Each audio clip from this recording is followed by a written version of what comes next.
Hello everyone, welcome back to Lakshya academy. Friends, आज हम grammar का टॉपिक जो स्टार्ट करने जा रहे हैं। तो इनिशियल स्टेज में यदि देखिए हम ग्रामर की शुरुआत, तो ग्रामर की शुरुआत जो सबसे पहले हम सेंटेंस से करेंगे, वाक्य से करेंगे। पर उससे पहले जो है मैं कुछ आपसे बेसिक इन्फॉर्मेशन जो है बेसिक इन्फॉर्मेशन आपसे जानना चाहता हूँ कि यदि क्वेश्चन आपसे पूछूँ how many alphabets are there in English language, तो आपका आंसर होगा आई थिंक 26 रहेगा आपका आंसर। बट एक्चुअल में ये आंसर जो है गलत है, रॉन्ग है, क्योंकि किसी भी लैंग्वेज में अल्फाबेट जो है केवल एक होती है, वर्णमाला एक होती है। जो 26 हम बोलते हैं कि there are 26 alphabets in English language, these are not alphabets, these are the letters। ये लेटर्स हैं, 26 लेटर्स होते हैं। और 26 लेटर्स की यदि हम बात करें तो लेटर्स दो प्रकार के होते हैं, वॉवल्स और कॉन्सोनेंट्स। यदि हम वॉवल्स की बात करें तो vowels there are 5 vowels and consonants 26 are letters. तो यहाँ पर टोटल 26 लेटर्स हुए, जिसमें 5 हमारे वॉवल्स होते हैं, A E I O U, these are the vowels। Okay, तो ये तो थी हमारी बेसिक इंफॉर्मेशन। उसके बाद हम बात करते हैं जो हमारे लेटर्स है, लेटर्स से जो है आगे वर्ड्स करते हैं, शब्द बनते हैं, और एक शब्द से जो है आगे सेंटेंस बनते हैं। तो हम वहीं पहुंच गए हमारे सेंटेंस में। यदि मैं अब आपसे पूछूंगा कि व्हाट इज सेंटेंस, सेंटेंस की डेफिनेशन क्या है, तो आप बोलेंगे a sentence is a group of words. A sentence is a group of words which expresses complete sense। क्या डेफिनेशन हुई? A sentence is a group of words which expresses complete sense। शब्द वाक्य एक ऐसे शब्दों का समूह है, किसी भी भाषा में वाक्य क्या है? शब्दों का ऐसा समूह है जो एक तरह से पूर्ण अर्थ प्रकट करते हैं, उसे जो है हम वाक्य कहते हैं। अब बात करते हैं सेंटेंस के पार्ट की, पार्ट्स ऑफ सेंटेंस। ये हमारी डेफिनेशन होगी, बेसिक इंफॉर्मेशन होगी। डेफिनेशन मैंने आपको बता दी। पार्ट्स ऑफ सेंटेंस की बात करें तो सबसे पहले मैं कुछ एग्जांपल यहाँ पे लिखना चाहूँगा, जैसे राम गोज टू स्कूल, एक प्रकार का सेंटेंस हो गया। यहाँ पे देखिए, ठीक है, ये सभी क्या है? ये एक ग्रुप हो गया वर्ड्स का, एक वर्ड, 2, 3, ये सभी वर्ड्स हो गए, और इन वर्ड्स से जो है ये पूरी कंप्लीट जो सेंस बन गई और एक सेंटेंस का भी इंफॉर्मेशन यहाँ पे आ गई। उसके बाद यदि और एग्जांपल देखें, he is watching a movie, he is watching a movie, ठीक है। तो ये एक सेंटेंस हो गया, कंप्लीट सेंस है और एक ग्रुप ऑफ वर्ड्स है। तो उसके बाद यदि हम बात करते हैं पार्ट्स ऑफ सेंटेंस, एक सेंटेंस के पार्ट्स कितने हैं? बेसिकली तो यहाँ पे हम 2 पार्ट्स देखेंगे कि राम ये हो गया इसका सब्जेक्ट, ये इसका सब्जेक्ट हो गया, और ये बाकी सारी की सारी क्या होगी? इसकी प्रेडिकेट होगी, ये इसकी प्रेडिकेट होगी। ओके, आई थिंक स्टूडेंट्स आपको अच्छी तरह से समझ में आ रहा है। यदि आपको कोई भी डाउट रहता है तो आप प्लीज कमेंट में जो मुझसे शेयर कर सकते हैं, डिस्कस कर सकते हैं आप कमेंट करके। तो यहाँ जो है ये इसका सब्जेक्ट हो गया और ये इसका प्रेडिकेट। ओके, सब्जेक्ट क्या है? सब्जेक्ट जो जिसको हम कर्ता कहते हैं, जिसके विषय में जो सेंटेंस कहता है वो क्या है? वो उसका सब्जेक्ट होता है। और प्रेडिकेट होता है उद्देश्य, यानी कि इसमें काम क्या किया जा रहा है। ये इसका उद्देश्य हुआ और ये इसका कर्ता, सब्जेक्ट, काम करने वाला सब्जेक्ट होता है। प्रेडिकेट जो उसका ऑब्जेक्टिव है, जो उसका उद्देश्य प्रेडिकेट है। तो यहाँ पर हमने गए पार्ट्स ऑफ सेंटेंस के पार्ट। आगे हम नेक्स्ट वीडियो में जो है डिस्कस करेंगे parts of speech. Parts of speech में हम देखेंगे, इसको जो है पार्ट्स ऑफ स्पीच बोलेंगे आगे। और जो इसके पार्ट्स क्लासिफिकेशन हो जाता है, जैसे मान लीजिए यहाँ पे सब्जेक्ट आएगा, फिर उसके बाद वर्ब आएगी, फिर एडजेक्टिव आ जाएगा, एडवर्ब आ जाएगा, ऑब्जेक्ट होगा या उसमें कॉम्प्लीमेंट है। तो ये सारी चीजें हम आगे वाले वीडियो में डिस्कस करेंगे। बट अभी जो है पार्ट्स ऑफ स्पीच में यही तक। आगे हम बात करते हैं सेंटेंस की।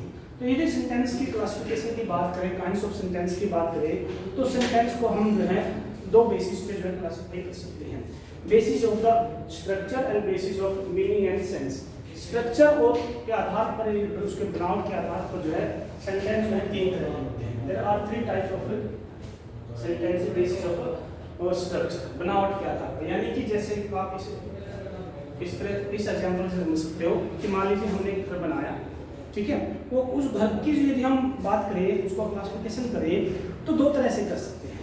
एक तो ये हुआ कि उसका जो स्ट्रक्चर है, जो बनावट है, वो कच्चा है, ठीक है, इस क्वालिटी के आधार पर। दूसरा क्या है कि घर वो किस प्रकार का है, छोटे लेवल का या बड़े लेवल का है, ठीक है, ये इस प्रकार से हम जो उसका क्लासिफिकेशन कर सकते हैं, उसकी वेरिएशन कर सकते हैं। ठीक इसी प्रकार से फिर सेंटेंस को भी हम जो है बेसिस ऑफ स्ट्रक्चर और basis of meaning and sense, ये स्ट्रक्चर है, ये बनावट है, बनावट के आधार पर तीन प्रकार के सेंटेंस होते हैं। सबसे पहले हम बात करेंगे सिंपल सेंटेंस, साधारण वाक्य जिसको हम बोलते हैं, ये हुआ हमारा सिंपल सेंटेंस, इसको बोलेंगे साधारण वाक्य। साधारण, यदि साधारण वाक्य की बात करें तो इसमें जो है सिंपल एक क्लॉज होती है और वही पूरा जो है मीनिंग जो है कन्वे कर देती है। जैसे मान लीजिए हम बात करें Ram is a good student, ये एक जो सिंपल सेंटेंस है, कोई कॉम्प्लिकेशन नहीं है इसके अंदर, ठीक है, तो ये एक ही क्लॉज से जो पूरा का पूरा सेंटेंस है पूरा कंप्लीट हो जाता है, तो ये हमारा हुआ सिंपल सेंटेंस। उसके बाद यदि हम बात करें next compound sentence. Compound sentence क्या है, जब मान लीजिए किसी सेंटेंस में more than two coordinate clause हो, जो सहायक जो क्लॉज है वो दो या दो से अधिक हो, तो वहां पे हम जो है कंपाउंड सेंटेंस बोलेंगे, उसे जो है हम कंपाउंड सेंटेंस कहेंगे, ठीक है। ये एक ऐसा वाक्य होता है जिसमें दो या दो से अधिक जो है उप वाक्य होते हैं, यानी कि छोटे दो वाक्य जोड़ दिए जाते हैं, तो जो है कंपाउंड सेंटेंस बन जाता है। यदि हम एग्जांपल के तौर पे देखें तो यहाँ पे जैसे आई लव्ड हिम, ये देखिए, ये कंपाउंड सेंटेंस क्या है, एक ऐसा वाक्य है जिसमें दो या दो से अधिक सबऑर्डिनेट क्लॉज हो, तो कंपाउंड सेंटेंस क्या रहता है, जैसे I loved him but he hates me, he hated me, ठीक है जी, ये हो गया हमारा कंपाउंड सेंटेंस का एग्जांपल। उसी तरह से यदि मान लीजिए दूसरी बात करें कि God made the country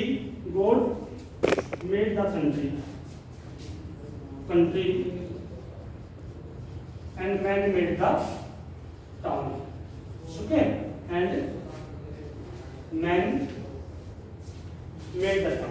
made the town. तो ये हमारा एक और एग्जांपल हो गया कंपाउंड सेंटेंस का, ओके।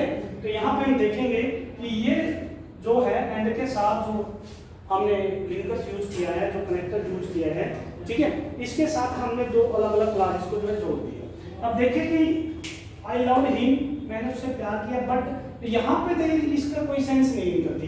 ये दोनों क्या है, सबऑर्डिनेट क्लॉज है, एक दूसरे के साथ जो है जुड़ी हुई है, ठीक है। उसी प्रकार से यहाँ पर भी ये दो क्लॉजेस हैं, ठीक है, यहाँ पर भी जो एक दूसरे के साथ जुड़ी हुई है, कोऑर्डिनेशन बनाते हैं, एक दूसरे के साथ कोऑर्डिनेट किया दो क्लॉजेस का। क्लॉज क्या है आगे पढ़ेंगे और डिस्कस करेंगे क्लॉज, ठीक है। तो यहाँ पर दो क्लॉजेस का जो कोऑर्डिनेशन हुआ है, जिसको हम कोऑर्डिनेशन क्लॉज भी कह सकते हैं, ठीक है। दो कोऑर्डिनेशन क्लॉज का यहाँ पे कोऑर्डिनेट हुआ, तब जाके पूरा का पूरा सेंटेंस की सेंस बन पाई है, तो ये हुआ कंपाउंड सेंटेंस। उसके बाद देखते हैं हम complex sentence.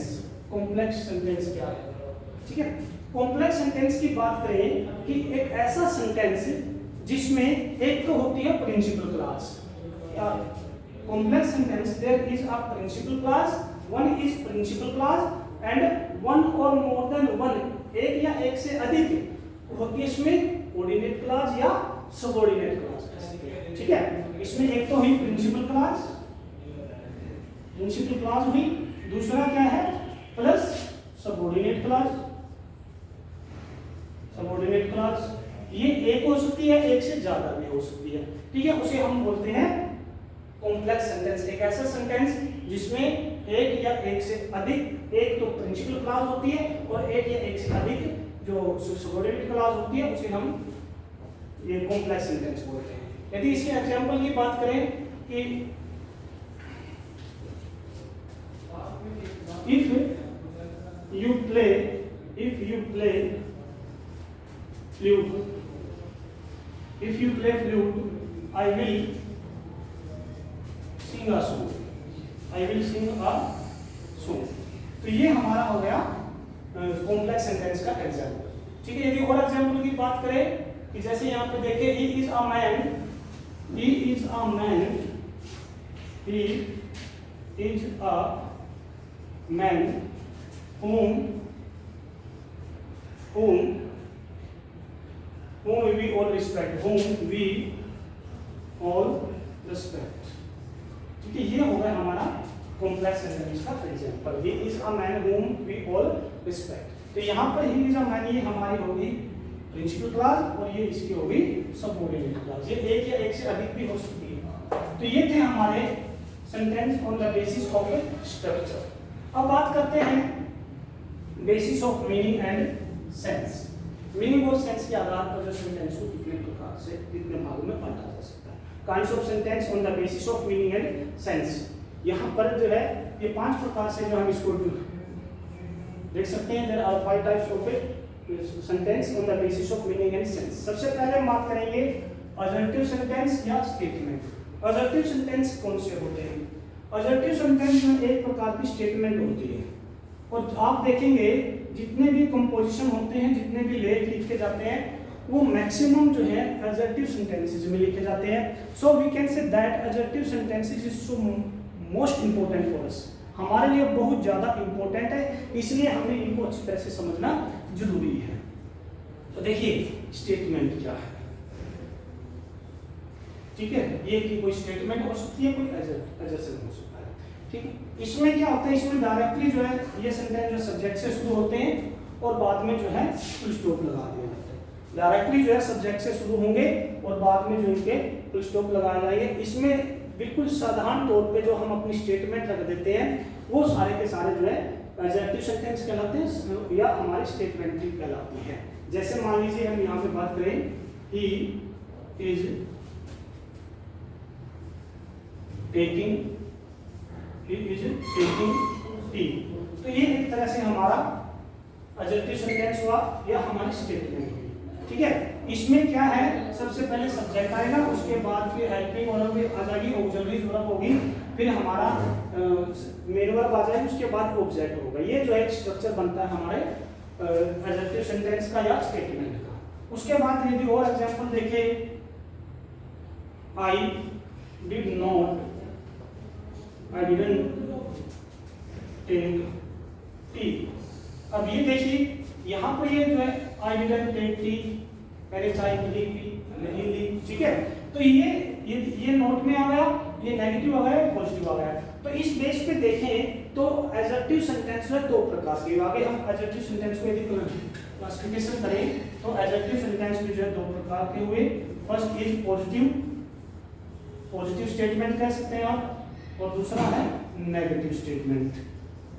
Okay, positive statement और नेगेटिव स्टेटमेंट।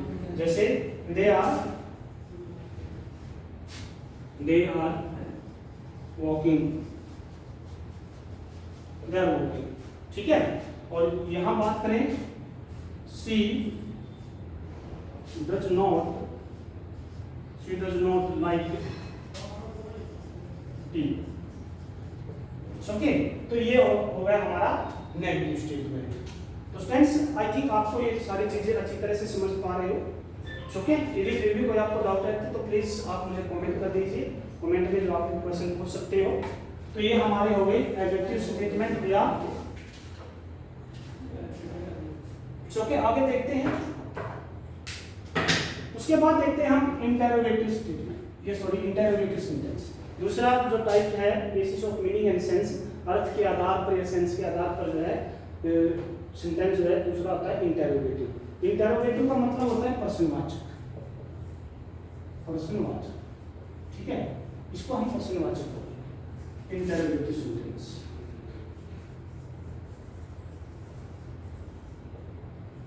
इसको हम प्रश्नवाचक कह सकते हैं। ये एक इस प्रकार का सेंटेंस होता है जिसमें डायरेक्टली हम किसी से कोई क्वेश्चन करते हैं, ठीक है। जैसे कि मान लीजिए, क्या आप चाय लेंगे, क्या आप मेरे साथ घूमने चलेंगे, ठीक है। ये इस प्रकार का, क्या तुमने खाना खा लिया, ये इस प्रकार के जो क्वेश्चन आएंगे वो सारे के सारे इंटरोगेटिव में जो है पूछे जाएंगे। आगे इंटरोगेटिव सेंटेंस में जो दो प्रकार के होंगे, ठीक है। First is starting with helping verb, starting by helping verb, ऐसे सेंटेंस जो डायरेक्टली हेल्पिंग वर्ब से शुरू हो जाते हैं। और दूसरा है WH फैमिली, ऐसे सेंटेंस जो है WH फैमिली से स्टार्ट हो, वो जो है WH फैमिली वाले सेंटेंस कहलाते हैं। और जो सेंटेंस की स्टार्टिंग जो है हेल्पिंग वर्ब से स्टार्ट हो, वो जो है हेल्पिंग वर्ब वाले सेंटेंस कहलाते हैं। यहाँ यदि बात करें हम हेल्पिंग वर्ब वाले, सबसे पहले हम हेल्पिंग वर्ब वाले सेंटेंस की बात करेंगे। इस प्रकार के जो सेंटेंस होंगे, जब इस प्रकार के क्वेश्चन पूछे जाएंगे, तो इस प्रकार के सेंटेंस का आंसर देने के लिए हमें कंप्लीट सेंटेंस को एक्सप्लेन करने की जरूरत नहीं है। यहाँ पर वन वर्ड से भी आंसर हमारा कंप्लीट हो सकता है और खाली हमारी गर्दन हिलाने से भी जो है काम चल सकता है। बहुत सारे क्वेश्चन के आंसर हम इसी प्रकार देते हैं। मान लीजिए आपके फादर ने आपसे पूछा, क्या तुम आज स्कूल जाओगे? यदि आपका आंसर है यस, नो, तो आपका आंसर इस तरह से भी काम चल सकता है, ठीक है। तो जैसे मान लीजिए, are you going to school, क्या आप स्कूल जा रहे हो, ठीक है। तो इसका आंसर इस प्रकार से हो सकता है यस, दूसरा हो सकता है नो, दूसरा ये हो सकता है यस आई एम, ठीक है। यदि पूरा करें yes I am going, okay, no, ठीक है, नो आई एम नॉट, ठीक है। इस प्रकार से इसका आंसर हो सकता है। तो ये तो हो गए इंटरोगेटिव सेंटेंस जो हेल्पिंग वर्ब से शुरुआत करते हैं। और हेल्पिंग वर्ब की यदि बात करें तो आगे दो प्रकार की हेल्पिंग वर्ब होती है। सबसे पहले होती है primary auxiliaries, primary helping verb, दूसरा है मोडाल्स ऑक्सिलरीज, जिसको आप मोडाल्स भी कहते हैं और मोडाल्स भी कहते हैं, ओके। तो इन सभी से जो सेंटेंस शुरू होंगे वो जो है हेल्पिंग वर्ब वाले सेंटेंस कहलाएंगे, और जो WH से शुरू होंगे तो आप अभी डिस्कस करेंगे, ठीक है। WH वाले देख लेंगे। अब यदि बात करें तो WH फैमिली क्या है, ठीक है। WH फैमिली की बात करें तो यहाँ पर what, where, which, whose, whom, why, how, all these are WH family words। ये सारे के सारे जो क्वेश्चन वर्ड है, जब भी कोई भी सेंटेंस इनसे स्टार्ट होता है, आई थिंक वो मान लीजिए कि वो प्रकार का क्वेश्चन पूछा जाता है। दूसरा क्या है, इंटरोगेटिव सेंटेंस की पहचान, इसके पीछे जो है क्वेश्चन मार्क लगा होता है। जो इंटरोगेटिव सेंटेंस होते हैं उनके पीछे जो है ये वाला निशान जो है क्वेश्चन मार्क जो है लगा होता है। इसको हम जो क्वेश्चन मार्क बोलते हैं, प्रश्नवाचक चिन्ह है, हम इसको बोल सकते हैं। ये निशान जो इसके पीछे लगा, यदि आपने क्वेश्चन लिखा, आपने क्वेश्चन लिखा, एक प्रकार का इंटरोगेटिव सेंटेंस आप लिखते हो, बट आपने क्वेश्चन मार्क नहीं लगाया, तो मान लीजिए आपका जो सेंटेंस है वो आपका रॉन्ग हो जाएगा, ओके। तो आई थिंक ये चीजें भी आप जो अच्छी तरह से कर पाओगे। फिर भी मैं आपको जो सेंटेंस लिख के दिखा दे सकता हूँ, जैसे what is your name, okay. अब यदि बात करें, यदि हम कंपैरिजन करें हेल्पिंग वर्ब वाले सेंटेंस को और WH को, तो हेल्पिंग वर्ब वाले सेंटेंस का आंसर हमने यस नो में दे दिया था, बट क्या यहाँ यदि हम इस सेंटेंस का आंसर देने की बात करें, क्या यहाँ पर यस नो से काम चल पाएगा? हमें यहाँ पे जो है कंप्लीट आंसर देना होगा। जैसे कि आपसे कोई पूछे व्हाट इज योर नेम, यदि हम यहाँ कहा कि यस नो, ये हमारा आंसर प्रॉपर नहीं है, यहाँ हमें अपना नाम ही बताना पड़ेगा, ओके। उसके बाद where are you going, okay. तो यहाँ पर भी हमें जो है पूरा आंसर देना होगा। वेयर आर यू गोइंग, आप कहाँ जा रहे हो, तो जहाँ जिस भी जगह, जैसे मैं I am going to school, ठीक है, I am going to city, जो भी आप प्लेस, जिस भी प्लेस पे आप जा रहे हैं वहाँ आपको इसका कंप्लीट आंसर देना है। तो ये हो गया हमारा इंटरोगेटिव सेंटेंस। ये भी दो तरह के होते हैं। उसके बाद आते हैं हम इंपेरेटिव सेंटेंस। इंपेरेटिव सेंटेंस आप इसको थोड़ा सा ध्यान से समझिए, ठीक है। इंपेरेटिव सेंटेंस विधानात्मक वाक्य इसको बोलते हैं, हिंदी में भी आप लिखें विधानात्मक वाक्य इसको बोलेंगे। ये इसमें क्या होता है कि इसमें जो है हम कोई भी सजेशन, कोई एडवाइस, कोई कमांड, ऑर्डर और रिक्वेस्ट, ये फीलिंग्स जब भी आती हैं, ठीक है, यदि इस प्रकार की ये भावना हमें देखने को मिले किसी सेंटेंस में, तो वो इंपेरेटिव सेंटेंस होगी। इंपेरेटिव सेंटेंस जो है डायरेक्टली जो है मेन वर्ब से स्टार्ट होते हैं। यहाँ पर जो है किसी भी प्रकार का सब्जेक्ट नहीं होता। यदि सब्जेक्ट भी होता है तो इसमें सब्जेक्ट होता है यू, जो कि अंडरस्टूड होता है, हिडन होता है इसमें सब्जेक्ट, इसमें हिडन होता है, अंडरस्टूड होता है कि इसमें जो है यू जो है सब्जेक्ट होता है, बट वो हिडन होता है, इसमें क्लियर जो है सब्जेक्ट नहीं मेंशन होता। यदि हम बात करें और इसके एग्जांपल की, जैसे ओपन द